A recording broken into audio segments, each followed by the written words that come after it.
CBSE NCERT, Subject English, Grade 9, Moments Supplementary Reader, Second Chapter, The Adventure of Toto by Ruskin Bond. About the author. Ruskin Bond, born 19 May 1934, is an Indian author of British descent. His first novel, The Room on the Roof, received the John Llewellyn Rhys Prize in 1957. He was awarded the Sahitya Akademi Award in 1992 for Our Trees Still Grow in Dehra. His novel in English. Bond has written hundreds of short stories, essays, novellas, and books for children. He was awarded the Padma Shri in 1999 and the Padma Bhushan in 2014. He lives with his adopted family in Landore, Missouri. Do you have a pet? Is your pet mischievous or docile? Word meanings. Mischievous is an adjective causing or showing a fondness for causing trouble in a playful way. Docile is an adjective.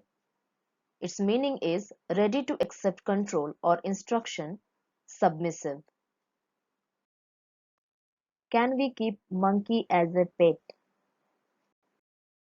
The Adventure of Toto is a story of a mischievous monkey named Toto from Ruskin Bond's book Grandfather's Private Zoo.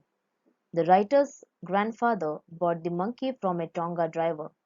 The mischiefs played by Toto have been narrated by the author in this text. Grandfather bought Toto from a Tonga driver for the sum of 5 rupees. The Tonga driver used to keep the little red monkey tied to a feeding trough, and the monkey looked so out of place there that grandfather decided he would add the little fellow to his private zoo. Toto was a pretty monkey.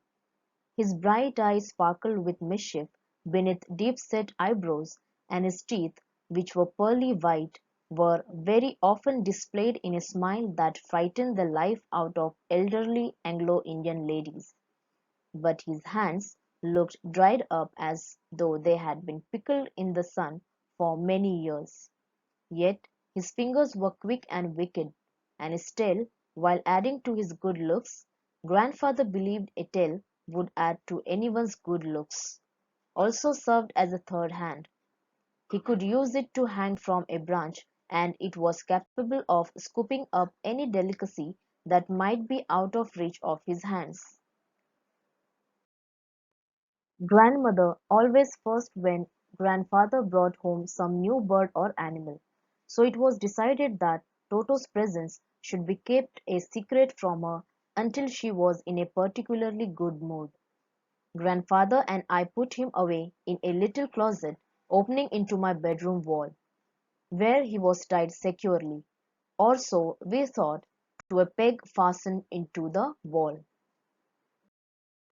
A few hours later, when grandfather and I came back to release Toto, we found that the walls, which had been covered with some ornamental paper chosen by grandfather, now stood out as a naked brick and plaster. The peg in the wall had been wrenched from its socket, and my school blazer, which had been hanging there, was in shreds. I wondered what grandmother would say, but grandfather didn't worry. He seemed pleased with Toto's performance. "He's clever," said grandfather.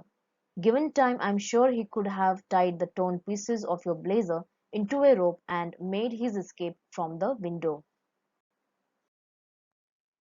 His presence in the house still a secret, Toto was now transferred to a big cage in the servants' quarters, where a number of grandfather's pets lived very sociably together: a tortoise, a pair of rabbits, a tame squirrel, and for a while my pet goat.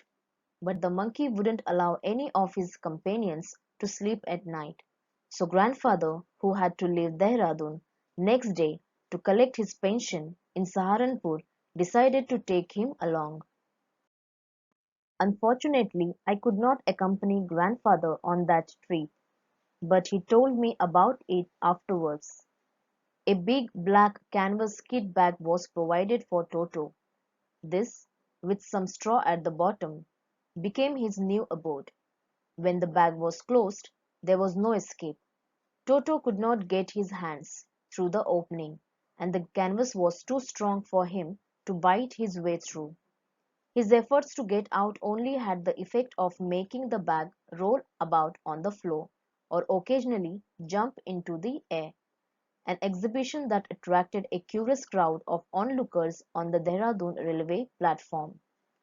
Toto remained in the bag as far as Saharanpur, but while grandfather was producing his ticket at the railway turnstile, Toto suddenly poked out his head out of the bag and gave the ticket collector a wide grin.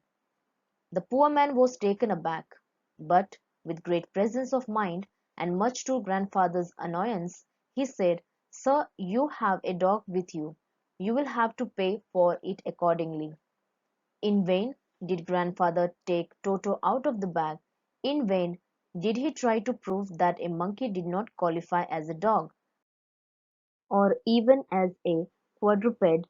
Toto was classified a dog by the ticket collector, and 3 rupees was the sum handed over as his fare.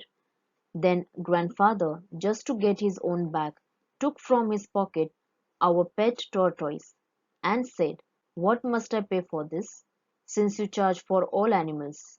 The ticket collector looked closely at the tortoise, prodded it with his forefinger, gave grandfather a pleased and triumphant look, and said, "No charge, it is not a dog."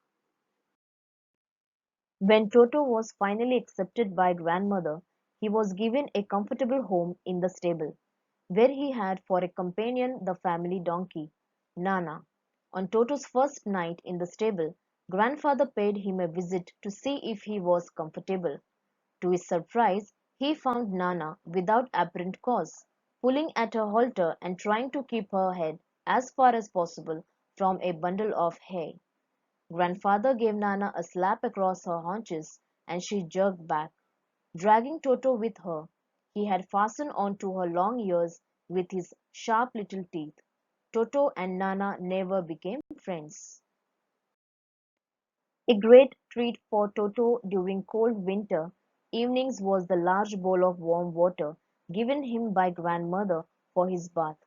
He would cunningly test the temperature with his hand, then gradually step into the bath, first one foot and the other, as he had seen him doing, until he was into the water up to his neck.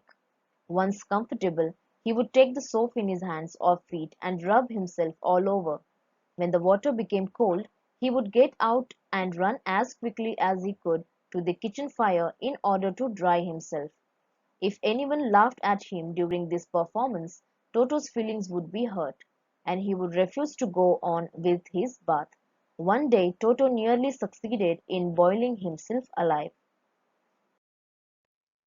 A large kitchen kettle had been left on the fire to boil for tea, and Toto, finding himself with nothing better to do, decided to remove the lid. Finding the water just warm enough for a bath, he got in, with his head sticking out from the open kettle. This was just fine for a while, until the water began to boil. Toto then raised himself a little, but, finding it cold outside, sat down again. He continued hopping up and down for some time, until grandmother arrived and hauled him half-boiled out of the kettle. If there is a part of the brain especially devoted to mischief, that part was largely developed in Toto. He was always tearing things to pieces. Whenever one of my aunts came near him, he made every effort to get hold of her dress and tear a hole in it. One day, at lunchtime, a large dish of pulao stood in the center of the dining table. We entered the room to find Toto stuffing himself with rice. My grandmother screamed, and Toto threw a plate at her. One of my aunts rushed forward and received a glass of water in the face. When grandfather arrived, Toto picked up the dish of pulao and made his exit through a window. We found him in the branches of the jackfruit tree. The dish still in his arms, he remained there all afternoon, eating slowly through the rice. determined on finishing every grain, and then, in order to spite grandmother, who had screamed at him, he threw the dish down from the tree, and chattered with delight when it broke into 100 pieces. Obviously Toto was not the sort of pet we could keep for long. Even grandfather realized that we were not well-to-do and could not afford the frequent loss of dishes, clothes, curtains, and wallpaper. So grandfather found the Tonga driver and sold Toto back to him for only 3 rupees.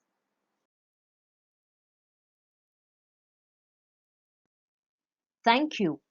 Please like, subscribe, and share for more such videos.